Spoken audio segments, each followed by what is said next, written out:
Welcome to the GRTV Dance Awards of 2009. We have our nominees here, Thomas and Petter. You're clearly winning. I know. Just kidding. Of course, we're gonna pick games and stuff and Stuff? Gonna pick games? yeah. and Well, stuff? I'm not gonna pick games. I'm gonna pick developers. That's stuff. Stuff. We have three sort of personal award categories that we've thought Just because long and we hard like 'em. about. Yeah. We're gonna start out with best downloadable game of 2009. Yeah, and we should say that this is only for GRTV and has nothing to do with magazine, so please don't be confused. No. Um, This is Thomas' personal list of the best downloadable games of 2009. First, I have Pixel Jump Shooter, which is kind of a late addition to this thingy. But yeah, I just got the review code and it's absolutely awesome. Please don't wreck the set. Okay, go on. It's absolutely awesome, and it's everything that Pixel Junk Q Games has been doing with the games. It's just very focused, very pure gameplay, and it's just the right game for me. And that's your number one or number three? Number three. Number three. Yeah. Second one is Shadow Complex. Not a huge surprise since I'm a big Metroid, Castlevania, and Metroidvania fan. It's clearly a game inspired by both Metroid and Castlevania, but it's done really good.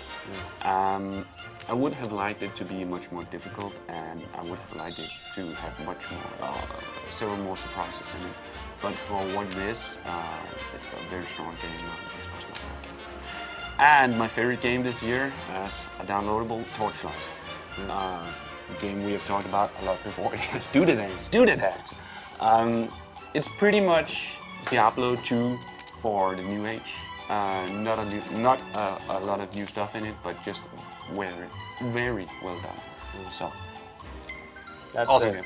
Yeah. And we try to give Petter a different category, but he has wanted to talk about MMOs. So I have hardly talked about MMOs during the entire calendar. Or ever. Ever. I never talk about them. I don't play them. No, he lives them. Exactly. All right, so the top MMOs of 2009. It's been a kind of a bad year for new MMOs. So it's been a good year for you, for your social life. Exactly. I get to see Benke a lot more, which makes me very happy. Yeah. Anyway, so it's been kind of hard to pick, but I'm gonna give a quick shout out to the old games that's been really improved this year. For example, EVE Online has the Dominion expansion, just came out in the early December. Finally. We've been waiting for that. New Planets, dude. We have also Star Wars Galaxies of the Death Troopers, and Rhythm is finally getting some patch love from the developers. So, good stuff. But the top three this year would be number 3, Champions Online, which was kind of a disappointment for me, but a lot of people seem to enjoy it still. The character creation is always fun to play around with, and well, if you like superhero games and don't really want to play City of Heroes, well, you don't have much choice going for Champions Online, really. The second one would be Ion, which also was a kind of a disappointment to me. Still, a lot of people are playing it, and NCSoft seem to be doing all they can to make it more adaptable for Western players, which is going to take a lot of work. I'll be back in like 6 months to check it out again, but right now, a lot of people are liking it. But number 1 is actually a really good MMO. Best one this year, Icarus Studios' Fallen Earth. Amazing game. Amazing post-apocalyptic setting, great crafting, fun combat, a bit rough in the edges, but Icarus has been really good at patching.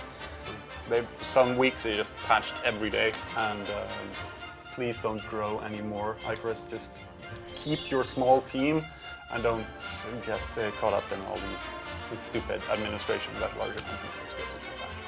All right. Great job. I'll send you my special GRTV badge after this show. So personally, I'm going with Developer Achievement of the Year, or like a major achievement by developer. And in third place, a developer that always makes these lists, Nintendo. You may think that it's been a bit of a slump year for Nintendo, but they've done a few great things. They had New Super Mario Bros. On Wii coming out with where they sort of reinvented the 2D Mario game, and Awesome game, completely amazing. yeah, and they also sort of reinvented the Wii this summer with Wii Motion Plus, and I think that's also something that you should commend when a developer goes in and sort of redoes a console halfway and improves it. And oh, speaking of, that's Nintendo. In second place, I nominate or I picked Fifth Cell, and not because Scribblenauts was necessarily Game of the Year, but what they did in that game was just so unique and fun that I feel, as a developer achievement, they deserve recognition for that. And then in first place, I think we were all surprised by Rocksteady Studios. I'd heard of them. They did a game called Urban Chaos, I think. Underrated game. Yeah. But I don't think anyone thought that they would come up with a game as good as Batman Arkham Asylum, especially not when it's based on a superhero license. It's like it's absolute doom for a developer to do one of those games.